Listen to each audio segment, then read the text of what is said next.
Hi, hello, and welcome back to F1 Challenge VB. My name is Mephisto, and our journey through the history of Formula One continues today with the second round of the 1951 season, the Indianapolis 500. It was held on the 30th of May, it had 33 entries, all of who took part in the race, and interestingly enough, I couldn't find any information on whether or not there were any retirements, but considering the time period, I'm pretty sure there were. Anyway, the race consisted of 200 laps, which were completed in 3 hours, 57 minutes, and 38 seconds. Duke Nalon started the race from pole, Lee Wallard started from second, Jack McGrath started from third, Dwayne Carter was fourth, and Maury Rose started the race from fifth. The race was won by Lee Wallard, followed by Mike Nazaruk in second, 1 minute and 45.24 seconds behind. Jack McGrath gave his car to Manny Aiello, who finished in third, 2 minutes 51.39 seconds behind the leader. Andy Linden came home in fourth, 4 minutes 40.12 seconds behind, and Bobby Ball finished in fifth, 4 minutes 52.23 seconds down. And the fastest lap was posted by Lee Wallard, a 107.26. Looking at the circuit map, there is not much to talk about except what's already been said. It has 4 corners, 2 very long straights, 2 shorter ones, and the key to success here is to try and stay in the slipstream of the guy in front of you. Other than that, there's not much I can tell you. And here we are in qualifying, coming around to post the first timed lap, which is a 110.976, not very fast. In fact, it's 6 seconds slower than Felicia Boneto's current pole time, so we need to try and find a little bit more speed around the track. I then set a 110.948, very slight improvement. Next a 9.10932, again not much of an improvement. I then decided to go into the pits and try to tweak the car setup a little bit in the hopes that I can reach a higher speed, and indeed I do. I post a 105.225, which is a massive improvement over my previous qualifying time. As we can see, Juan Manuel Fangio is now in pole, but that was a very good time. Next I set a 105.050, another improvement over the previous lap, and finally a 105.001, which is my fastest of the session. And if everything goes well, we should start from 6th. But knowing the game, it will probably glitch out and whatever. And here we are at the start of the race for the grid walk. Luigi Fagioli even takes pole, Felicia Boneto second, Nino Farina is third, Consalvo Sanesi is fourth. Our guy Andy Higgs starts his race from fifth, the best he's ever done this so far.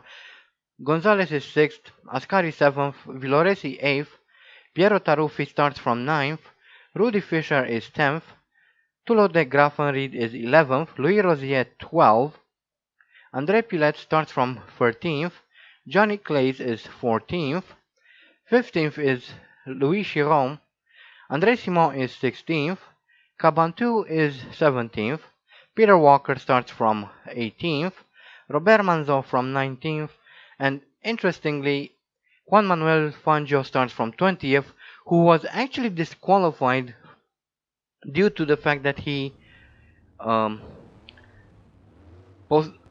went out more than 12 laps. I don't know why. And I jump start here. I unintentionally I thought that the flag was dropped, but it wasn't, and I got a penalty there, and rightfully so. I really deserve that.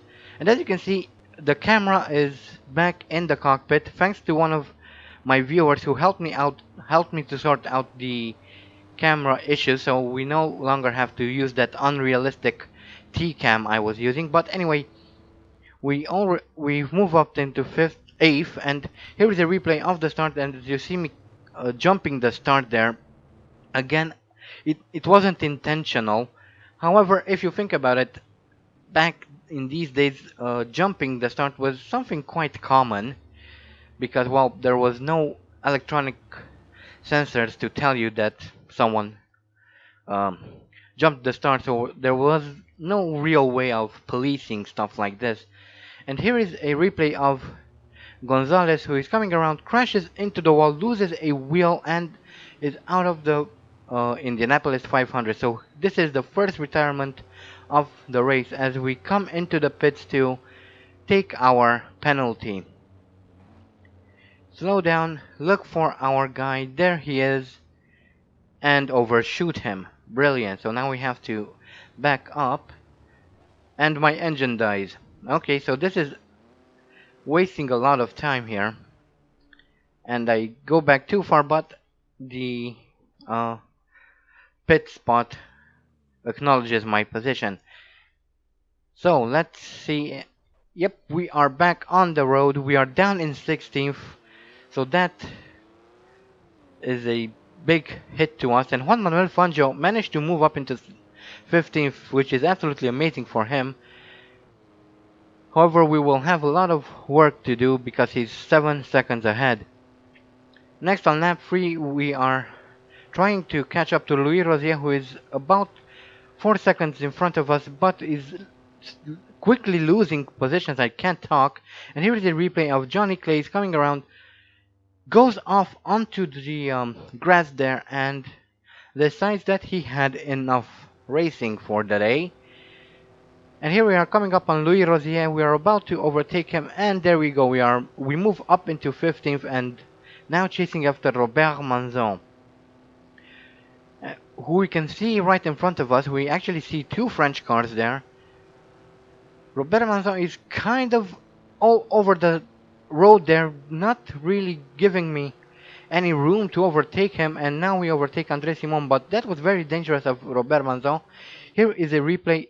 We see I actually hit Robert Manzon because of his swerving in front of him.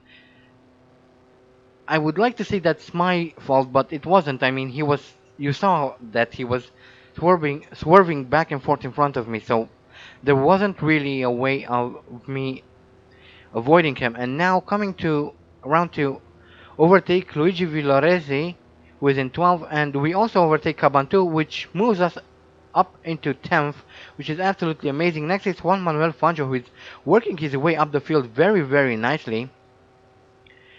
Lap 6, and we are still chasing after Juan Manuel Fangio, and we can see another red car in front of him. I'm not sure who that is, but we have a replay of Piero Taruffi, who loses control of his car, and we can see him in the grass, and now he is on the move again through the grass. I'm not sure why he's not going to the right to rejoin the track, but for some reason his AI thinks it's better to go on the grass.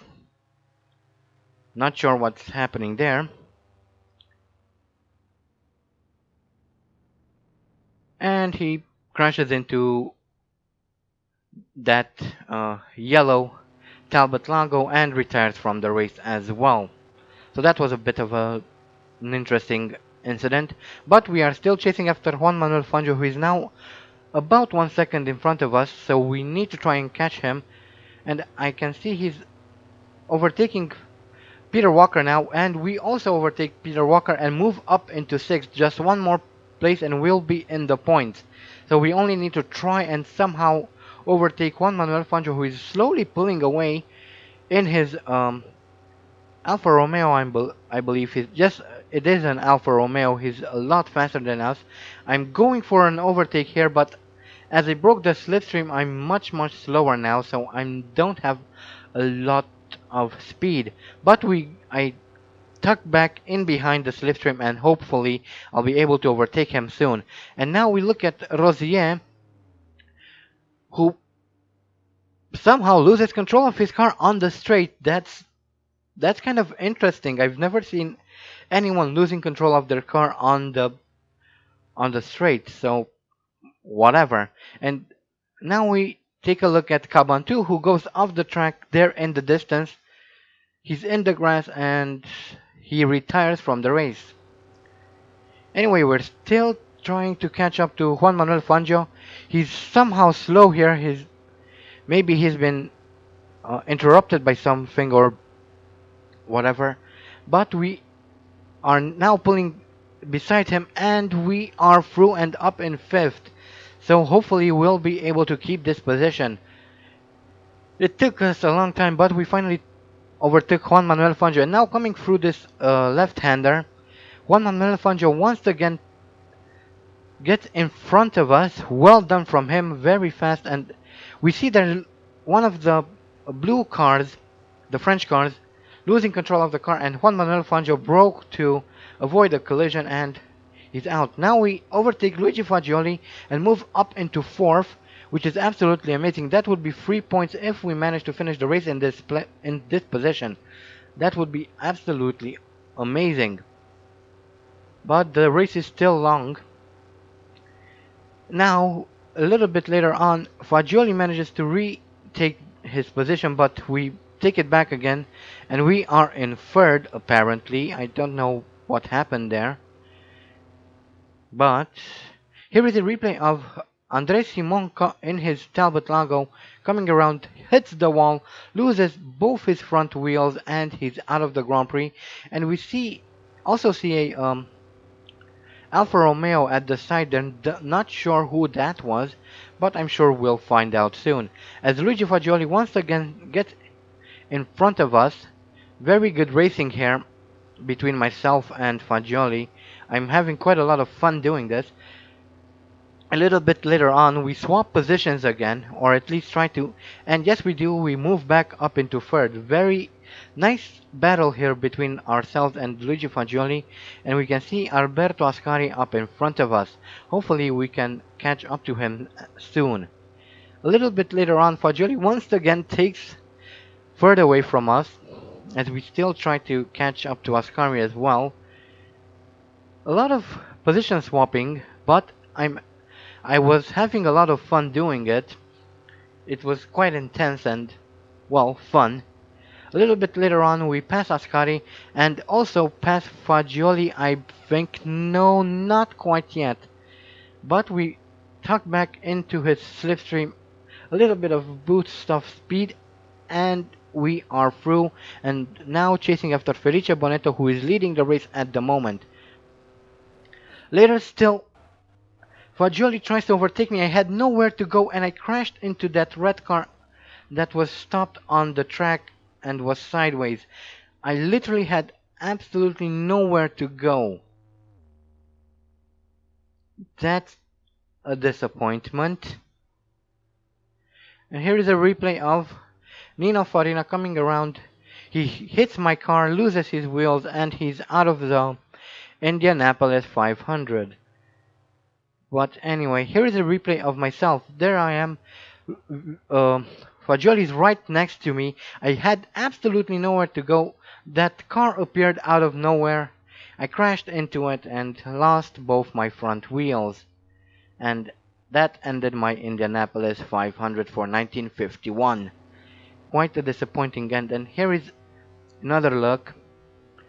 And there you see how it appeared out of nowhere and just spawned in. Like, I really had no way of noticing it, and that was Farina crashing into me. Yeah, well, that's quite disappointing, but can't help it, I guess. Oh man, and that's just 13 laps out of 70, so that was a pretty quick retirement for us. On lap 17, Bonetto retired, and here we can see he loses control of the car and goes off onto the grass and decides he had more than enough fun for the day. Then my teammate Peter Walker also retired, doing the actually crashing into a red car. They're not exactly sure who that was, but he retired. On lap 20, Rudy Fischer loses control of his car, crashes into the wall, loses his wheel, crashes into another car. I believe that was Fangio. Yes, indeed, it was Fangio. So Rudy Fischer crashed into Fangio, ending both their races on lap 20. Also on lap 20, André Pilet lost control of his car and decided that he had enough. And then on lap 45, Luigi Villoresi somehow lost his wheel, hit something on the track there, and lost his wheel. And here we have Luigi Fagioli coming home to take the win of the 1951 Indianapolis 500. Ascari finished in second, Consalvo Sanesi third, Luis Chiron fourth, and De Graffenried finished in fifth. And Farina managed to post the fastest lap of the race. And here are all the retirements we see: Villoresi, Fangio, Peter Walker, Bonetto, myself, or rather Andy Higgs, Cabantu, a lot of big names who had to retire in the end. Not a not a good race for myself, not a good race for a lot of the drivers here in at the Indianapolis 500, but oh well. At least this time more than just one car finished the race, so I guess that's a plus. And now looking at the career statistics, we have 9 races entered. Our best start is 5th, which is absolutely amazing. Best finish is 1st, with 3 wins, no championships won yet. We have a total of 34 points, 4 retirements, quite shameful. We've completed 187 out of 286 laps, which is kind of disappointing. We have 2 bronze trophies, 3 gold trophies, and as an extension, 3 podiums. And now taking a look at the championship tables, we see Luis Chiron taking the lead of the championship. Absolutely amazing stuff from him. We get bumped down into second. Fagioli joins us while he's in third, but we shared the same number of points. Further down we see Taruffi and Sanesi on 4 points in 5th and 6th. Further down we see Walker and Farina, both who only have points because they managed to post the fastest laps. Further down we see Gonzalez, has yet to score points. Fangio, who is not doing very well either. Villoresi should pick up his pace as well. Bonetto isn't doing very hot either, but anyway, that is it from the Indianapolis 500. Not a very good result for a lot of the drivers, but I guess this is the nature of racing back in the 50s and 60s. Hopefully our luck will change next in the Belgian Grand Prix, which is one of my favorite races of all time. I like both the old and the new layout, so I'm hoping to do well. We actually won last time we were at the Belgian Grand Prix, so hopefully that can translate into this year's win as well. So anyway, I hope you guys enjoyed this video. Thank you all so much for watching, and as always, stay sharp.